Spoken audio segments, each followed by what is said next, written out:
Hear now the narrative of ancient times, when the people of Israel faced great adversities. Once again, the Philistines, a warlike and powerful people, had returned to wage battle against the tribes of Israel. The roar of the clash echoed through the valleys and hills of the Promised Land. It was a time of uncertainty and fear for many Israelites, as the enemy presented themselves with overwhelming force. In this scenario of tension and danger, the old Jesse, from the tribe of Judah, had his 3 eldest sons engaged in the ranks of Saul's army. They were there, ready to defend their nation and their faith, but a father's heart never fully rests, even when his sons are grown men and are serving the king. One day, concern spoke louder. Jesse called his youngest son, David, the shepherd, the one who cared for the flock with courage and faithfulness. Jesse said to David, his voice laden with paternal anxiety, "Take grain and bread to your brothers." It was more than just physical food. It was a connection, a sign that they were not forgotten, a piece of home carried to the battlefield. "See how they are doing," Jesse added, his voice revealing the deep desire to know they were well. So David, obedient and willing, prepared the provisions. He departed from the tranquility of the pastures for the bustle and tension of the military camp, a journey that would take him to the epicenter of the conflict between Israel and Philistia. Arriving at the camp, the young shepherd found himself surrounded by the dense atmosphere of war, the sound of armor, the dust raised by the soldiers, the tents waiting before combat. Without hesitation, David ran to the battle line, driven by brotherly love and the mission given by his father. He sought his brothers, wanting to deliver Jesse's message and see with his own eyes how his father's sons were doing in that place of danger and uncertainty. There, on the front line, David would witness something that would forever change the course of Israel's history. And so, amidst the clangor of the conflict that once again pitted Philistines and Israel against each other, David arrived at the camp. His steps guided him in obedience, sent by his father Jesse to bring provisions to his elder brothers, engaged in Saul's host. He wished to see how they were, to share in their destiny at that moment of tension. Upon reaching the army encampment, David ran to the battle line, eager to find those of his own flesh, his brothers. But there, looming over the valley, was a shadow of terror, a giant from Gath, whose name echoed like thunder, Goliath. Behold, he would present himself, day after day, morning and evening, for 40 long and agonizing days, to mock the ranks of Israel. His powerful voice resounded, a direct and humiliating challenge. "Choose a man from among you to fight me." He imposed the terms of the combat, a life or death pact that would decide the fate of nations. "If he overcomes me and takes my life," the giant bellowed, "we will be your servants." But the condition was terrifying, and his voice grew even stronger. "If I overcome him and kill him, then you will be our servants. I defy you to find anyone who dares face me." The sight of Goliath instilled terror. His stature was colossal, something around 3 meters in height. A strong and courageous man was needed just to carry his shield. Such was the magnitude of his armor and presence. And before this imposing figure, this daily affront, all the children of Israel trembled. Fear paralyzed the most valiant warriors. David, upon hearing Goliath's words and feeling the weight of the Israelite despair, asked the soldiers nearby, "What will be the reward for the man who strikes down this Philistine and removes this disgrace from Israel?" One of the soldiers replied, with hope in his voice and describing the generous reward, "Saul, our king, will cover him with great riches." And that was not all. The promise went further. "And he will give him his daughter's hand in marriage." But even with such a promise, Goliath's terror prevailed, and no man in Israel seemed capable of accepting the challenge. So great was the fear that the giant inspired in their terrified hearts. The waiting continued, heavy and silent, broken only by the daily mocking of the Philistine champion. Faced with the daily insolence of the Philistine giant, who for 40 mornings and 40 evenings hurled his challenge, and the shame that weighed upon every warrior of Israel, David approached the men of the army. With the curiosity of a newcomer, he asked, what would be given to the one who had the courage and the strength to strike down this Philistine, freeing Israel from such humiliation and dread? And the answer he heard, perhaps whispered through teeth clenched by fear, spoke of a truly kingly reward.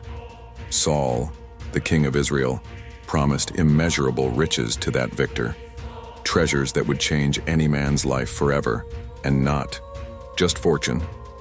The monarch offered his own daughter in marriage, a bond with the royal lineage, an honor that few could even dream of, a grand promise hanging in the air, a beacon of hope amidst the darkness of dread.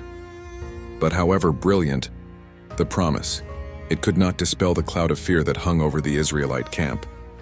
They looked at the battlefield, at Goliath of Gath, that mountain of flesh and bronze, measuring an impressive 3 meters tall. With his shield bearer by his side, he seemed invincible, a wall of terror. His thunderous voice echoed through the valley, and with every word of challenge, the hearts of the Israelites filled with dread. No one dared to step forward. No one, not even the bravest captains, dared to accept the challenge. The fear of Goliath was absolute, paralyzing. His terrifying stature, his shining armor, his air of an undefeated warrior, all of this composed the image of terror that made Saul's reward, however tempting, an unattainable prize for the vast majority. News of David's willingness, a young shepherd, reached King Saul. Perhaps with perplexity, perhaps with a faint ray of hope amidst the general despair. But Saul, looking at David, expressed the doubt he shared with his entire army. "You are not able to fight against this Philistine," said the king, his voice heavy with concern. "You are only a youth, a young man without the hardness of war. And this Goliath, he has been a soldier, a ruthless warrior, his whole life." Saul's hesitation reflected the widespread terror. The king saw the frightening disproportion, inexperienced youth against the invincible veteran. Saul's promise remained, but doubt and fear were the masters of that moment. The task seemed impossible, the reward, a distant dream for anyone who dared face the terror that Goliath represented. And so, amidst the fear that paralyzed the army of Israel, the news reached the ears of King Saul. There was a young shepherd, newly arrived at the camp, who dared to speak of facing the Philistine giant. They brought David before the king, a distressed king, surrounded by the shadow of fear of Goliath. Saul looked at that young man, perhaps of tender age, without the heavy armor of the warriors, without the battle scars that marked the veterans. Hesitation hung in the air of the royal pavilion. Was it possible that this young man could even think of standing up against Goliath? The king expressed his doubt, his concern, with words heavy with military realism. "You cannot go and fight against this Philistine," said Saul, his voice revealing the difficulty of believing. "You are just a young man," he reiterated, "and he, this Goliath, has been a man of war from his youth." It was the voice of human reason, which weighed the disparity of forces, experience against inexperience, brute strength against apparent fragility. How could a youthful shepherd even present himself before such a battle monster? The king's fear mirrored the fear of the entire nation, but David, the young shepherd from Bethlehem, was not intimidated by the king's worried look. His answer did not come from arrogance, but from unshakable faith and experiences lived under divine protection. He told Saul about the dangers faced while tending his father's sheep. He narrated with simplicity but with deep conviction how a lion and a bear attacked the flock carrying away a sheep, and how he, David, went after them, how he struck them and rescued the sheep from their deadly jaws. This was not just a story of youthful bravery. It was a testimony of the power that accompanied him. "Your servant killed both the lion and the bear," declared David to the king, his eyes perhaps shining with the memory of those solitary struggles in the wilderness. And then, the glorious connection. "And this uncircumcised Philistine will be like one of them," he stated with complete certainty. The same hand that delivered him from the fierce claws of wild animals would now deliver him from the unholy hands of Goliath.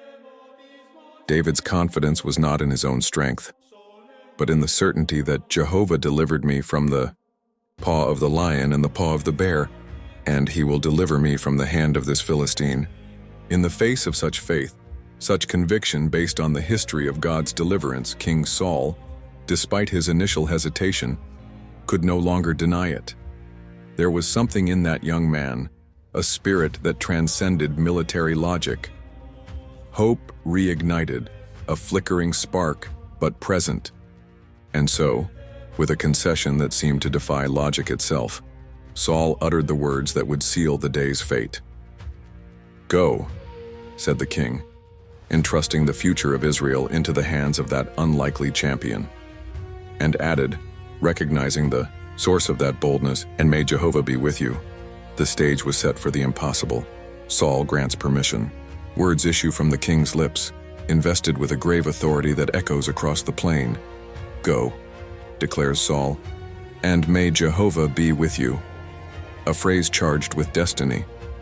There is no more hesitation in the monarch now, only the faint hope in a young man who speaks with the conviction of one who walks with God himself. With the weight of this divine mission upon his young shoulders, David turns to the task before him. He does not seek the heavy weapons of the men of war.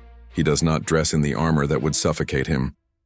His preparation is of another nature, a simple preparation, but imbued with unshakable faith. His feet carry him to a serene stream, a peaceful contrast to the clamor and dust of the military camp. There, by the running waters, David seeks his tools for the battle that is announced. He does not seek gold or silver. He seeks stones, smooth stones, polished by the passage of time and water, common stones that in his hands would become instruments of divine power. With care and discernment, he selects 5 of these perfect stones, 5 projectiles, each chosen with the attention of one who knows precision will be vital.